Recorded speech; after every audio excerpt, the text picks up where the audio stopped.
having you here for Real Estate TO. We're going to dive into rezoning this evening, and it's a pleasure to have with us Henry Rojas. Henry, perhaps you can start by introducing yourself, and then we'll dive into the questions. For sure. So, name is Henry Rojas. I work in more in the architectural field. We help a lot of the investors in our neighborhood do with the building permits, the drawings, anything to do with zoning. That's our niche. So I run an architectural firm, and I have a team of about 7 designers on my side. So we try to tackle as much as we can in the GTA, Hamilton, Niagara regions. Awesome. And how did you come to do the work that you're doing right now? You want to share a little bit about your career journey? Sure, yeah. So I started my career back in 2017, graduated Sheridan College 2016, and then started working for a full-time custom home designer in Oakville. So a lot of those custom homes in downtown Oakville we started doing right away. From there, to me at least personally, I get very bored pretty easily. So I did custom homes for about a good year, and I've always been trying to get more knowledge. So I went from custom homes to the Tim Hortons that you see today. A lot of those new Tim Hortons renovations we've done before.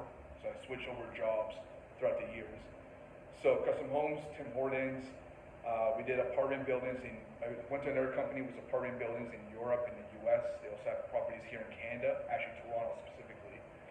And then from there, I went to construction project manager during the whole COVID era. Great time. yeah. The one time we can't be on site, I was on site. So I was like, okay, I'll dip my toes into that area because again, we draw pretty pictures. What most people assume, but when you get on site, it's a totally different ballgame. So I wanted to kind of understand that world. So I took my toes into that, kind of figured out I'm pretty bad with my hands. So I just this is not for me. But, switch over from construction manager to senior designer for another firm. And then just decided to go on myself. Because throughout this whole process of the 6-7 years, I was also doing my own side hustle with the designs, the drawings, the permits. We were doing like duplexes and apartment buildings for majority of the time. So we have investors coming to us, obviously for duplexes, some people are familiar with apartment buildings. We have some investors buying the 60, 70, 80 unit apartment buildings where they're doing some cosmetic uplift and some structural and plumbing work there. So we were doing at that level. It was only until 2018, 2019 we started doing a lot of the triplex, fourplex, commercial to residential, and a lot of the fun projects like the church conversions and then some other things we're working on too. So that's where I am right now. All right. So let's imagine that someone in the room today has a detached bungalow in East York or in I don't know, somewhere just out of the Junction area, kind of nearby there, so either east or west part of Toronto, and they're thinking about how can they convert this bungalow into something that has more density on it? How can they maximize the value of the property, the land that they currently own? What would be the process that they would need to follow in order to determine what's the right approach in order to add maximum density? And then what's the process that they would follow in order to arrive at that density? So number one thing I tell investors and homeowners who are looking to get into that ball game of investing, real estate investing, is always check the zoning. And obviously, some people would assume that because your neighbor is under one zone, you should be under the same zone. I'm here to tell you guys it's not really the case. We've seen it multiple times, Toronto, Hamilton, Niagara regions, where for whatever reason there is, the city has divided up like this side of the street with the other side of the street to be completely different. Or one property to another property is completely different zoning, which really screws up some people's mindset of I could have done this, but I'm on the wrong side of the streets, and so you're limited to what you can do. But again, it's not really as terrible because there are some alternatives to that. It's just based on your budget and timeline to that project. We have some investors looking to do their duplex conversion right away. Some people have the time and the funds to kind of hold it out for another year or two, which again can open up some doors for them. But if you're looking to do your bungalow, in this example, in Toronto, trying to see the highest and best use, number one, we'll check, my team will check into the zoning to see what's appropriate for that area, right? I know Toronto had that multiplex new ruling last May 2023, if I recall correctly. Yeah. So a lot of the new areas in Toronto, or the existing areas, have now shifted over to allow up to 4 units, 5 unit conversion projects. And just to simplify that, a lot of the areas in Toronto are allowed to do 4 units inside the building, and then if they are allowed to do it, they can do a garden suite on the backside, which allows the 5 units on the lot, which now you're now able to do CHMC financing and get that commercial lending process. Versus like if you were only stuck to 4 units, like in the Hamilton area, you're unable to do so. There are some products from what I've been told, but don't quote me on that. There's some brokers that told me there are some ways around it. But for the most majority of the part, yeah, 5 units per lot is ideal to maximize your highest and best use. At least for this scenario of bungalow situation, right? Yeah. So we've done some projects in the past where we've taken a bungalow, we've added a second story, we're adding 1 unit on the main floor, basement, new second story, and a 2-story garden suite on the back side of the property. This example I'm explaining right now is actually based in Hamilton. It's in the permit works. So the idea, at least, and again, this is Hamilton. What lot size is that on? Sorry? What's the lot size, the lot size? The lot size is about 55 by 170, I think. 170? Yeah, it's a massive lot. It's like you don't see those too often, right? But they're able to get that property. They bought it as a bungalow, and they bought it as a bungalow like last January. It's been a year and a half, give or take. Right, so that process, yeah, so we are proposing a 2-story garden suite. The idea is to make the second story the unit, the main floor is going to be the garage, and later, because Hamilton will eventually allow 5 units, it's just in a matter of time, we'll convert that garage main floor into a 5th unit, which will then allow the investor to actually go into CHMC financing for 5 units on the lot, legally, right? So that's that situation there. That's an idea for bungalows. Now, that investor has a lot of money to not burn, but to invest, I would say. Some people don't have that option to kind of go that deep into conversion. So normally we're doing a duplex conversion or we're doing a triplex conversion. So we'll take a bungalow and we'll split it up from the main units, 2 units on the main unit, on the main floor, and 1 unit in the basement, or vice versa. There's different options to go about that, but here's my personal opinion on doing the triplex, fourplex, because everybody's starting to look into them. Because duplexes don't make too much sense in some areas, so people are looking to increase density. When you get into the triplex, fourplex situation, you are now considered to be a small building by definition under the building code, and because of that, you are required to do more work. And what I mean by that is, you're going to need the plumbing drawings, you're going to need the HVAC drawings, you always need structural, depending on what you're doing, but you're required to do much more engineering than you would have if you had done the duplex, right? Even fire alarm systems. So the fire alarm system you see in apartment buildings are just, you would assume it's for a big building, but now you need that for triplex, depending on how big it is. So now your soft cost is like double or triple that amount you thought it was. Your construction amount is going to be double or triple that amount because of all the requirements from the engineering team. So when you look at it from the numbers perspective, from duplex versus triplex, yeah, triplex has more density, more monthly income, but how much is the overall cost to get to that level? It doesn't make sense. At least I've done a couple of them in the last year and a half or so since Bill 23 has been approved. Yeah. And the numbers we're looking at right now that most of my investors' projects are done and they're looking to refinance, they're like, what's going on here? Yeah. Doesn't make sense. Yeah. So that seems to be the struggle there, because even with the 4th unit, it's getting to the point of like now it's even more work, but it's not too bad. Yeah. You're just adding maybe 15% more work to get that 4th unit, which is going to increase your monthly income by a tremendous amount, depending on the unit layouts. But yeah, there are some tricky parts there. So back to your whole situation, you have bungalow, you have different options to go about it, especially here in Toronto, you definitely have a bunch of options depending on your lot area. Yeah. But personally, I think like we're trying to figure out what the best is for every investor. Yeah. Every investor in this room pretty much has their own different exit strategy. Yeah. So we're trying to see what's appropriate for everybody. Yeah. Right. So that's how I would go about that. Okay, that's great. Going to dive into a couple of other scenarios, and then we're going to open it up for questions. So the second scenario is if you're a Toronto-based property owner, you have a standalone 2,000 to 4,000 square foot floor plate mixed-use property. So let's say you have commercial, the main level, you have 2 residential units on top, and you want to add additional density to your property. Can you do that, and what would be the process of approaching? There's a lot of properties that we see on Main Street in Toronto where there's commercial on the main level, one or two residential units on top.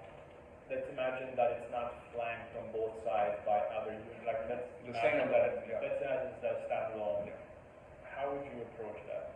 It's funny you mentioned actually. I visited a property just today, that same scenario. It was all gutted. It's in Hamilton. And we're also working on a project ourselves that's the same scenario. Not as big, but it's around that size. So in terms of density, it depends on the city. A lot of times in the downtown area, they are looking to increase the density tremendously. Like you see the new condos there, they're allowing like 70, 80, 90 units, apartment units. So really taking the existing building and adding more density to compare that to the new condos isn't too complicated. A lot of city staff are not just saying that for Hamilton, it's in Toronto, I've seen that in Niagara Falls area, they're all looking to develop in the downtown regions. Interesting. Right. Now the biggest issue is definitely parking. Because when you add that much density, a lot of new condos, what they're doing is like underground parking. Which, if you can imagine, underground parking is going to cost you a huge amount of money. Depending on how many units you add in, you have to add a number of parking spaces. And the numbers only make sense when you have 80, 90 units, 100 plus units. Numbers don't really make sense when you're only stuck to like 10 or 12 or 15. So there are some cities and some special zoning per city that allows you to kind of exempt from parking.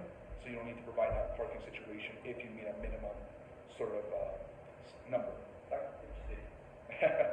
I'm going to talk about more of Hamilton, but Toronto does allow some sort of parking exemptions for some areas. So it just depends. Some areas allow up to like 10 units and then you're fine, or if you go over 15 units, you have to provide a certain amount of parking spaces per unit, right? And it also depends on the size of units. A lot of investors I know want to get the 2-bedroom, 1-bath unit in all their units. Some cities will kind of limit that to like, you know, we'll let you not have one parking if you keep your unit 500 square feet or less, right? So there's like a give and take relationship there. Now, with that situation, this depends on your numbers. Do you want to add all of them to be 1 bedroom, or can you kind of mix and diversify a little bit, right? So there's definitely a bunch of like give and take. There's different options we build with some investors. So it's never really a clear type of like, here's what we can do, 10 units, that's it.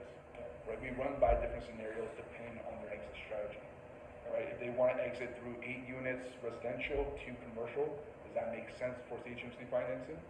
Right? Or is that even allowed? Because in some situation, we want the building to be 70% residential and 30% commercial. Which, when you look at some city regulations, they only allow the ground floor to be commercial. Now, how do you work around that? They will not allow residential units on the main floor. So what we've decided to do, and I've reached out to a couple city officials in Toronto and Hamilton, specifically those two, is that we are taking a bit of the commercial space and doing residential storage rooms, or residential locker rooms, or service rooms, whichever you want to call it. It will be residential use, but it will not be a residential unit. Therefore, now we can hit that 70% ratio for CHMC. Very interesting. Right? So there's creative ways to go about that. It's just making sure the city's on board, and CHMC is okay with that idea as well, right? There's different scenarios for that. Okay. Next scenario, let's say that you own a small retail plaza and you are interested in adding density to your property. What are some of the key considerations? What would be the process of going about adding density to a small retail plaza?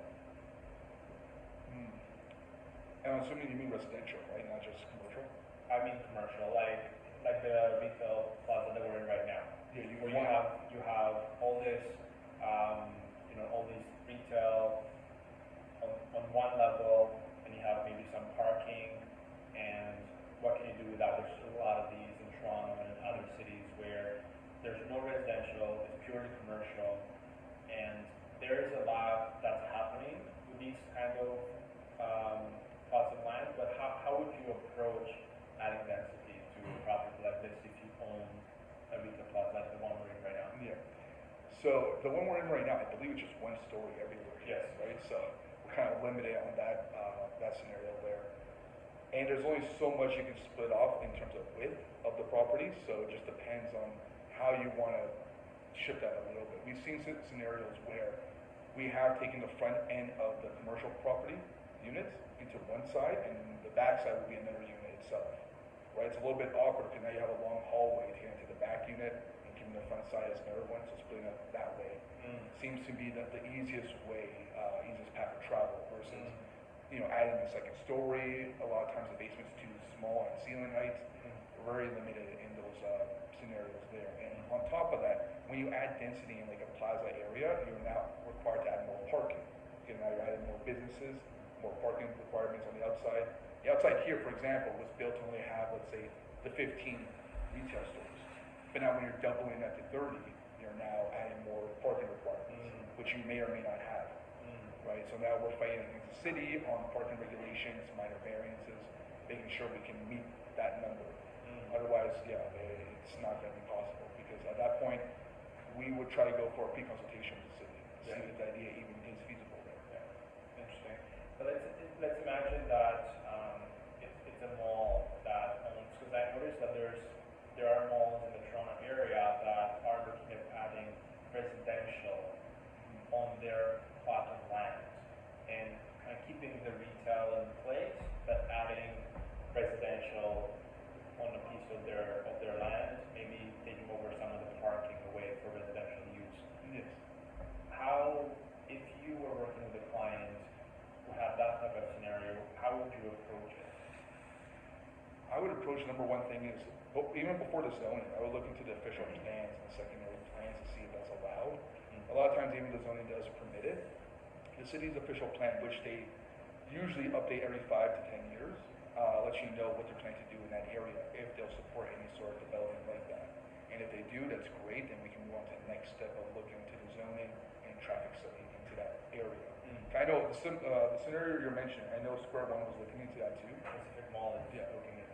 Yeah, so there's definitely different malls looking to add apartment buildings in replacements of the parking spaces. So I know that's a big topic going around. The biggest issue I see is, of course, the number of parking, because the increase in density and traffic in that area is going to be crazy. It's not going to be easy to commute there anymore, right?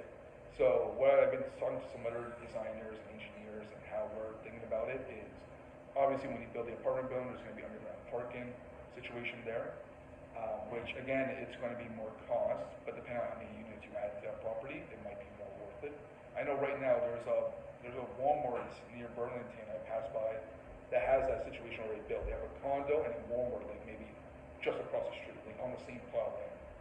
It works out well in their case. I've never seen it to be too much traffic, but again, it's one Walmart and one condo. Versus something as dense as like a mall, it might be a little bit worse situation there. Right? So I'd be more concerned about the parking and transit study there. Interesting. Okay. Let's open it up for questions. Does anyone have any questions with regards to rezoning? Sure. Dr. Ford just came out and said that he's not supporting the 4-unit. Yes. How is that going to impact? So I read that article too, and it seems like he's misunderstanding something, because he's assuming that a lot of the fourplexes are going to do 4 stories, and because of that, it's going to overshadow a lot of the 1-story and 2-story houses in the local area, which I think he's misunderstanding that, because to me, obviously I do this on a daily basis, not all fourplexes will be 4 stories high, right? We've done bungalows that are like just bungalows, 2 units on the main floor, 2 units in the basement, and that's still a single story. That's not going to affect the whole neighborhood and overshadowing other neighbors. So I think there's just a misunderstanding on that part. There are some cities that do a permit that you're allowed to do 4 stories, but not everyone's going to be able to do 4 stories. That's the whole issue. Like, I wouldn't want to do 4 stories. If I can get away with doing 4 units in a bungalow, I'll do that all day long, right? Versus building all the way up. There you go, see? So there's more possibilities, right? We have to be very creative in our strategy. So that I'm not too concerned about right now, until he releases something new and trying to educate himself a little bit more on that part. One dynamic in this, I work in politics, like Alberta's premier already came out and said, you do not have jurisdiction to go straight to the cities and provide funding for funding that you're pursuing, which would have as part of its requirements allowing for fourplexes across the country, and that would be applicable in Ontario as well. So really, the provincial government, my understanding is that they're in principle against overreach in an area where the province has constitutional jurisdiction, not the federal government. So they're more against the approach that the federal government is taking. I feel that if the Prime Minister was giving the funds to the premier, to the province, and then the province was able to allocate the funds to the cities. But they're not doing that. They're going straight to the cities, and they're basically, yeah. So it's kind of it's a political maneuver that the federal government is playing, and the provinces are pushing back, and maybe the language is not coming across in their communication.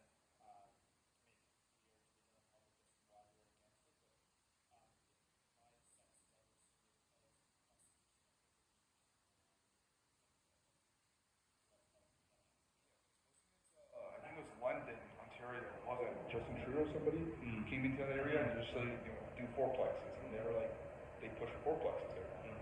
So it's definitely that type of game there, which I'm not opposed of as long as they're adding density, Yeah, I know. right? But There's an election coming up. yeah, there's definitely Interesting. Any other question? There was a question in the back. Yeah, so my question is partially answered by the last bit that you were talking about there, but within the realm, or I'd say the lens of the housing shortage, what other particular things can be done by provincial, federal, or municipalities that will help alleviate some of the pressure that we're seeing that's kind of caused by zoning with building towers and apartments and houses? right. So I know there's other people doing some creative strategies with tiny homes, which in theory it's good, but there's so many different red tapes there with tiny homes. Because I think one investor was asking me one day, it was like he has a bungalow in Fort Erie, and he's got a massive backyard, and he's like, Henry, can I just buy 5 tiny homes, like the Amazon houses that you see? He's like, can I buy 5 of those, put them on my backyard, and just call it a sixplex? I'm like, you can do whatever you want, but like at the end of the day, it's legalized? No. Like you can't just do that, because for example, the Amazon homes, and again, this is trying to address that housing issue, with like the Amazon homes are like what, 20,000? So if you buy like 5 of those, it's like 100,000, which is less than spending on renovations for units.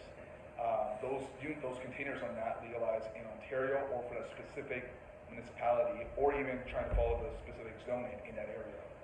So, like for example, some zoning areas have a maximum lot coverage, so you can only cover so much of your land with buildings. There's only so much of the land you can actually have with units. Again, we're like 3 or 4 in most cities, but when you add like 6 of them, you're going way beyond it. And usually they classify these tiny homes to be accessory dwelling units, which you're only permitted to have 1 on that property. So your main household and then 1 ADU is what they call it. So that strategy, while it's good in theory, it doesn't seem like it's going to work, especially with the city kind of doing their rounds across neighborhoods. So once they see that, they're just going to shut you down right away. So that's the fear that most investors have, and that's my job to educate them on. Yeah, it makes sense numbers-wise, but does it make sense legally? Like, no, I wouldn't say so. So that wouldn't be, again, that's just one strategy I'm just bringing up. A lot of times the best strategy that we're working with is working with the existing building show. So we're a building we're looking to purchase, even with my own team. We're trying to maximize the number of units we can do in that property legally with the least amount of red tape, and usually that number is around 10 for our mixed-use projects. If somebody's familiar with Bill 23 in the room, you'll notice that before 10 residential units, under 10 residential units, you don't have to go through site plan approval, which is like, if you're familiar with site plan approval, it takes like 4 or 6 months of just process. So we can eliminate that and just go straight for building permits and then straight to refinancing. So that's our approach to kind of handle the housing crisis, especially if you're familiarized with the building code and the unit sizes. Usually we're trying to get bachelors around 300 square feet, 1 bedrooms at 400 to 500 square feet. So I have a whole calculations, and I can share with the people over here today, of how to analyze a building and seeing if this building, in one of your examples, 2,000 square feet times 3, 6,000 square feet, how many units can we kind of pop into that building? Roughly, just off the top of my head, we can probably do like 8 units in, right? Now, I say that, but be very careful too. I say 8 units, assuming 1 bedrooms. Would the city accept all 1-bedroom units? Normally they don't, just because they want more, the units to be diverse. Maybe they want like 2 bedrooms, 4 1-bedrooms, and then 2 bachelors, just to kind of spread out, more in the marketplace, right? So that's like another thing with the housing crisis that we're trying to approach.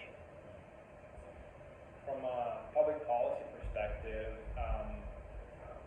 loosening up zoning bylaws is usually something that works out quite well for different cities around the world. I know I lived in Japan for a little bit, and you go to Tokyo, you go to other cities around the world where the zoning bylaws are quite loose, and you're able to see commercial beside residential, beside high residential, beside small commercial, beside high commercial. It's like all over the place, and it's somehow there's beauty in it. But at the same time, you go to other cities where the zoning bylaws are quite tight. You go to cities like London and other ones where, yeah, they have the zoning regulations maybe quite tight, but they are allowing by default, let's say, 6 stories on Main Street all across the board, and you're following certain regulations. It looks stunning, and you have density. Whereas there's opportunities for kind of reshaping some of the zoning bylaws, I feel, to allow for more variety, or if we are going to be consistent, perhaps allow for more height, especially on Main Street. So there's definitely a lot of ideas that you can explore around allowing for increased housing supply. But back to Henry. Anyone has any other question? Oh, sorry, you mentioned garden suites in the 80s. From what you've seen, are they mostly being built on just basically concrete slab, or are they actually putting like a foundation basement? No, we're usually going with concrete slab. It's honestly too much more. It's more money for nothing, in my personal opinion. Unless you're doing 2-story garden suites. One-story garden suite is just really concrete slab, right? So a lot of times we're doing a couple of garage conversions here in Toronto. A lot of the garages you'll see that the concrete slab's already damaged for whatever reasons, the years it's been there. So we always have to kind of rip it apart and put a brand new one there. And the existing walls are either the old siding that you see sometimes, or the concrete blocks. And usually we can just maintain that and just build inside, right? We're usually trying to keep as much as we can from the building shell. So keep the existing roof if it's good enough. Keep the existing walls. Replace the garage door with like what we call like a fake barn door. And then insulate that part where the garage door was, and just keep. Usually, most of the time, it's really just one bedroom that we can get away with. Right. A lot of times, the garages are 20 by 20, 400 square feet, one bedroom units. Right, it's comfortable. Right. Were people trying to do like an iceberg house and go through the? Depending on the grading, we could potentially, but we never seen those so far. Right. No, don't do it. Yeah, London, they were trying it. London, yeah. And 1% of the time, the sub basement went. And the house went, there was one guy, the whole thing went, and then both houses on the new side went, wow. He got sued by all 3. Oh, the shore design then at that point didn't work. Yeah, okay, I see.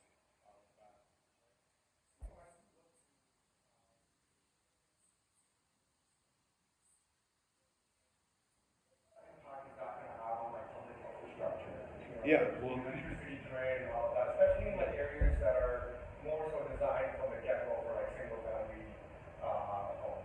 this is where all your development money goes. This is what we're paying for, right? So a lot of cities have kind of reduced or got rid of the development charges, Toronto included. But a lot of times now is that the 4+ units are now requiring so much more money for developments. Back before Bill 23, it was like 20,000 per unit, give or take. And that was going from like 1 to 3 or more than 3 basically. Today, it's like 50,000 for the 4th units, but up to 3, it's like exempt, right? So again, that's another reason why the numbers don't make sense. You're paying so much more in development charges. But yeah, that's exactly where the money is going to. It's going to development, it's going to parkland fees, it's going to educational fees. That's where it's going for the infrastructure to make sure that that's able to take on the capacity of the new density in the area, right? Obviously, not everyone in the street is going to be able to do the 4-plex right away.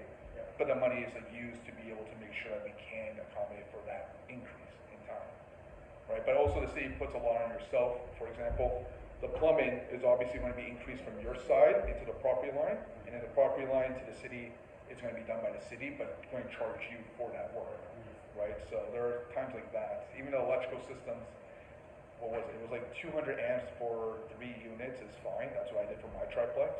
But when you go for 4 units, you're going to need more. And it's going to be a little bit tricky and more cost to that. We had a situation in Welland, south of St. Catharines, last year. I may have posted about that recently, actually. We were going from 12 units in an apartment building into 17 units. And the existing transformer on the street wasn't able to accommodate that increase from 12 to 17. So we had to actually replace that because we are the ones who were actually forcing that conversion. Our investor had to pay like $50,000 for a brand new transformer. That's not even theirs, it's like the city side. But because we're doing it, it's like we have to do so. So there are situations like that where it's outside development charges, and these are things that you won't know of until you start doing them.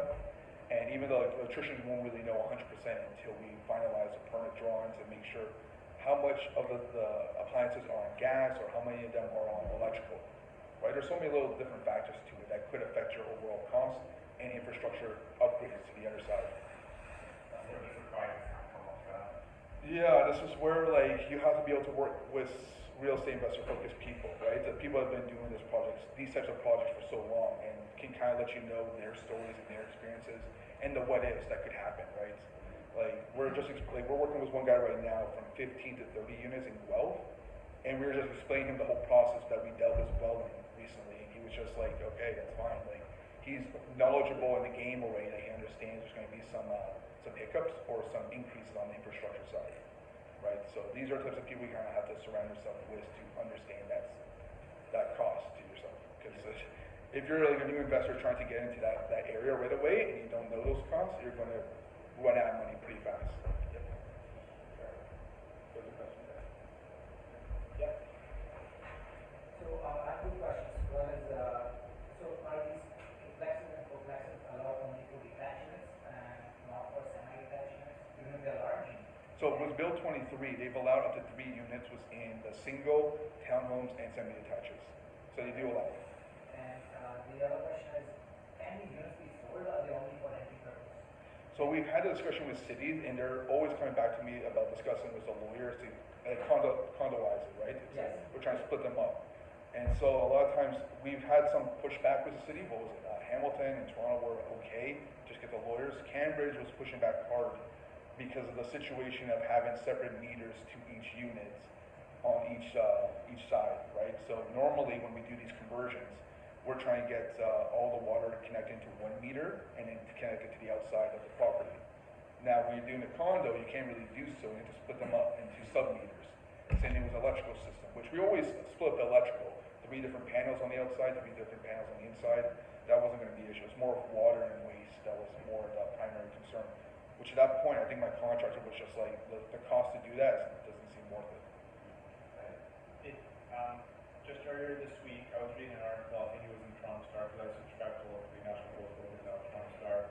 I think it was in Toronto Star that it looked like for the first time they proved it, that there was a fourplex that got converted into 4 separate condos. And it was covered in the news, so maybe Google that and find the article. So for the first time, someone turned a fourplex into 4 different condo units, and is selling them separately, which is quite interesting. No, 100%. You can make more money. That's actually from Japan. Sorry? Like the fourplex could be, you can change it to 4 condos. Yeah, yeah. But you have to factor in both the cost and the time to do that. Yeah. It's not a simple process or a. Well, that's like my idea to like start a project of fourplex, and then meanwhile the project is started, and then we get the rezoning process going. To me, I usually try to ask everyone what their exit strategy is first. To do that sort of strategy, it's like, we'll do the conversion, and then you'll renovate that, and then either you're going to be holding that converted property for so long while you get the paperwork done for the condo development, or you can either get renters in there until your condo paperwork are done. But by the time it's done, can you really sell it when the tenant's already in there? Yeah. That's a sort of like give and take relationship. How long time does it take to like approximately? Well, the lawyers were telling me, The house will probably take a year and a half. sorry, conversion project, like from a single family to a fourplex. So detached house right now, the city is in favor of duplex, but we can also do fourplexes. Yes. But if you start, my initial idea was to start the duplex, and then while you starting the construction, and go for the rezoning of doing two semi. Like if you go with fourplex, and you start the construction,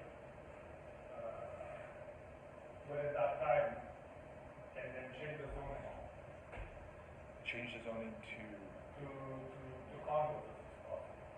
If it's fourplex. well, it wouldn't be a legal fourplex until the construction's completed. And without waiting until it's done. You have to wait until you get the occupancy letter. Yeah. And you file, and it's going to, for condos, it's going to take at least a year to finalize, interim occupancy, that's. After it's done. That's Yeah. right. We can do like meanwhile you're like contracting and then you can That's apply. correct. Once it's done, you Yeah. have interim occupancy, file all your paperwork, probably a year. And you're small, independent, and not going to, and really, unless you're buying in a amazing area, Yeah. you're not going to lose the returns, 100%. You will not. Typically, why do you get that? You say it's in, The cost per square foot to build, and then what you can sell most of the properties for, and then the cost to actually register the condo, and the additional cost is I think they are doing exactly what you guys are talking about right now.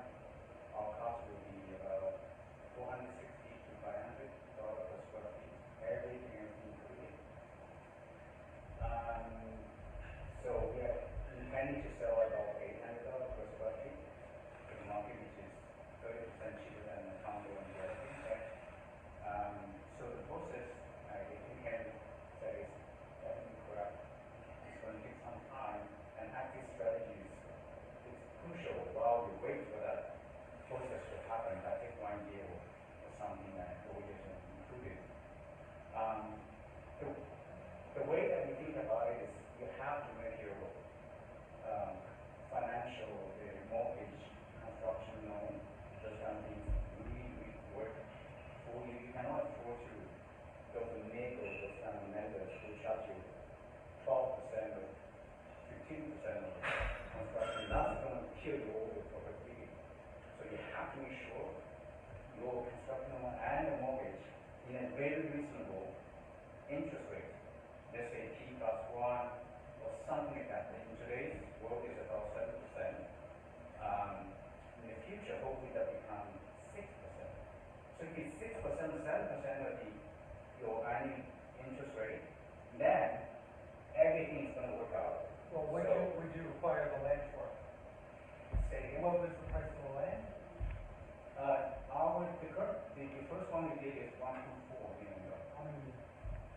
It's going to be 5 very large units. Each unit is going to be 1,800 square feet. What was the size of the lot? Huh? What was the size of the lot? It's 65 times 165. Oh, you should have bought the discount Yes. before you started. It's the density you could have probably got if you were going in that direction. That It's going to total 9,500 square feet. It's huge. So, but each unit will be 1,800 square feet? Huh? Each unit will be 1,800 Yeah, square it's feet? actually 19. It's 19 and 10. 3 bedrooms? 4 bedrooms. 4 bedrooms? Each. Jesus So Christ. we have 20 rooms. Yeah. The first version we came up with 24 rooms. Oh my God, that's too much. Yeah. So we reduced it to 20. Yeah. We also have 20 bathrooms. So each whole Yeah. room is basically. Yeah, I can imagine this is huge. It's huge. Who's your target audience still? Like large families, I assume? That's very interesting, Henry. You know, we spent a lot of energy last year this time, when that is, not this time, in July or when it's first legalized.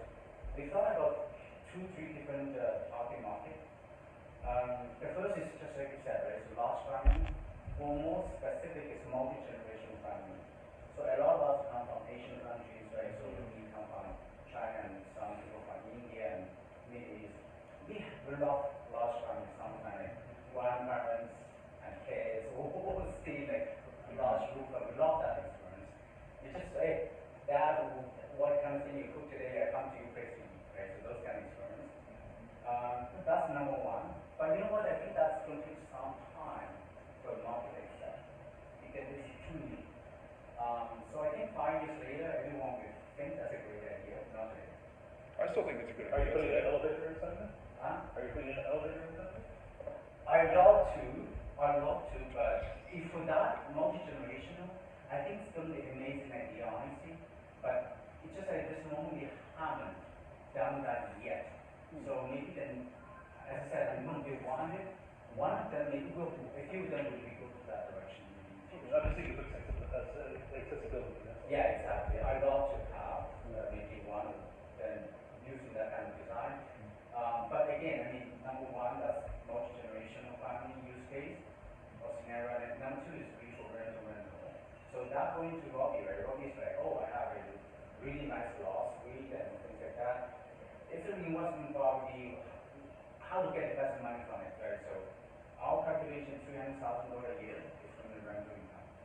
For Robbie, I think the number would be a little higher because you told me the location is really, really good. Yes, like, yeah, I mean, Mount Pleasant Lawrence, close to stuff in Young Service Station. Yeah. That's So a you're plus. looking about $60 a buildable square foot there. Is what that commands right now. So, So, yeah. Yeah, ours is 9,500, and you times 6, that's going to be, oh my God. well, buildable square foot is different. We have livable space. Yeah. 9,500. You're doing sellable Yeah. square foot. I think they are not really asking for a rental higher than condo, they're trying to be Looks like slightly it's lower, lower. actually. 50 by 150. Is by Subway? It's like 5 minutes walk to the subway.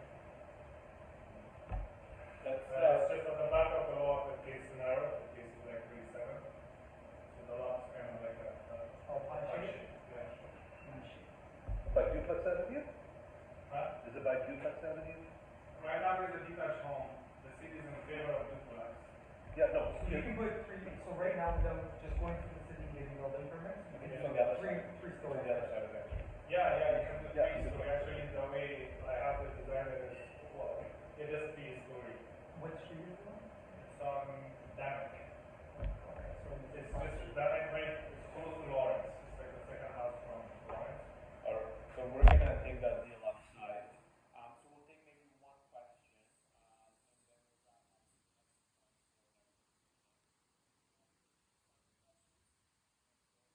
One thing, so if I understood correctly, so with CBC, if you can do 5 units, then is the financing done with CBC?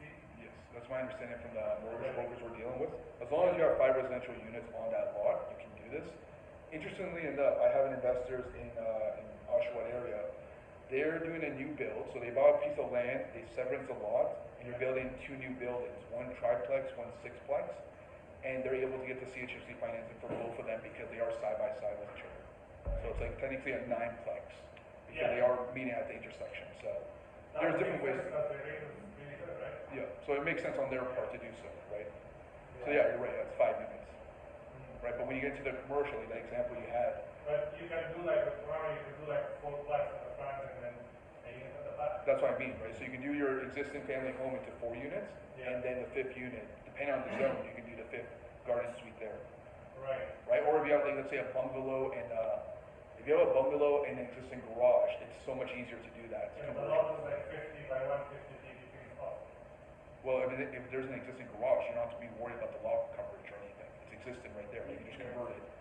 But if it's a new building, like you're trying to build a brand new garden suite, there's so much more restrictions, right? So I prefer it, well, again, I tell people, if you're looking to buy that sort of investment strategy, look for a property, doesn't matter about the lot size. If it's like a 2-story with an existing garage, that's perfect for like the 4 unit plus the 5th garage conversion.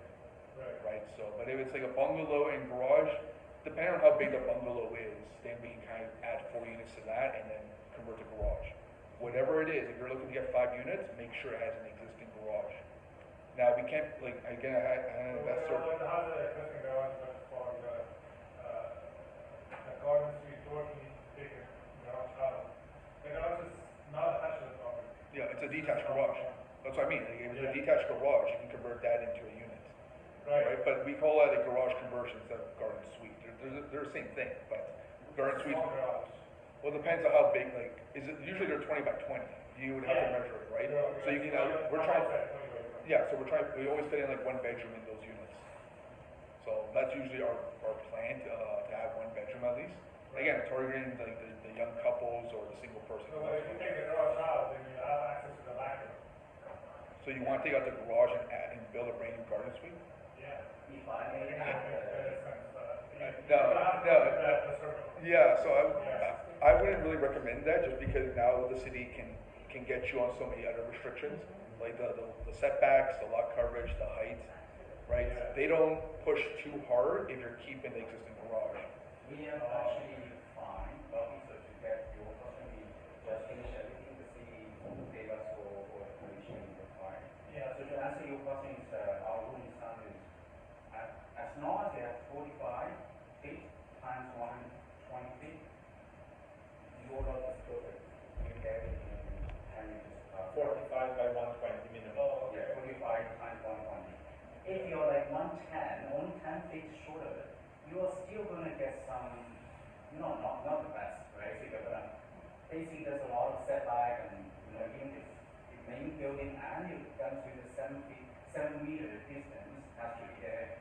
If you put all the numbers together, you're gonna you're gonna have some kind of constraint. Yeah, the distance between the existing building and garage means so much because we have times where you have the bungalow in the middle of the property plus the garage right beside it.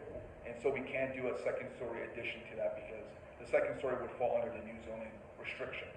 But the garage, they don't care. It's the existing garage, right? So when you are looking for a property, yeah, you have to make sure where that existing building is located in tangent to like the existing garage, right? Usually 7.5 is the bare minimum.